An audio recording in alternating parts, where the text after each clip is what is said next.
U hladnoj prostornosti Arktika, kolonija veselih pingvina kreće na uzbudljivu avanturu.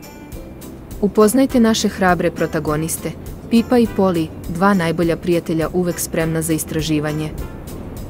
Jednog svetlog jutra, dok je sunce sjalo na ledenom pejzažu, Pip i Poli su se okupili sa svojim prijateljima blizu zamrznute obale. Glasine o misterioznom ledenom bregu su probudile njihovu radoznalost. Pre nego što su krenuli, tražili su mudrost od svog starog deda Ponga, koji je podelio fascinantne uvide o ledenim bregovima i životu u Arktiku.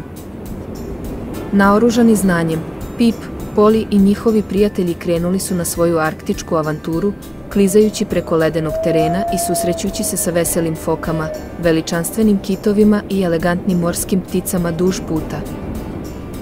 Na kraju, stigli su do ogromnog ledenog brega, čija je sjajna površina sijala na suncu. Pred njima je bio zadivljujući pogled dok su se popeli na vrh, sa arktičkim pejzažem koji se pružao dokle god oko može da vidi. Ali njihova avantura je dobila neočekivanu preokret kada su primetili zapušteno mladunce foke na obližnjem ledenom santeleku. Bez oklevanja, Pip i Poli su reagovali. Koristeći timski rad i inventivnost, spasili su zapuštenu foku i zaradili divljenje i zahvalnost celog roja. Vraćajući se kući umorni ali trijumfalni, Pip i Poli su znali da njihova arktička avantura nije bila samo uzbudljiva, već ih je takođe naučila dragocenim lekcijama o prijateljstvu, hrabrosti i čudesima prirodnog sveta.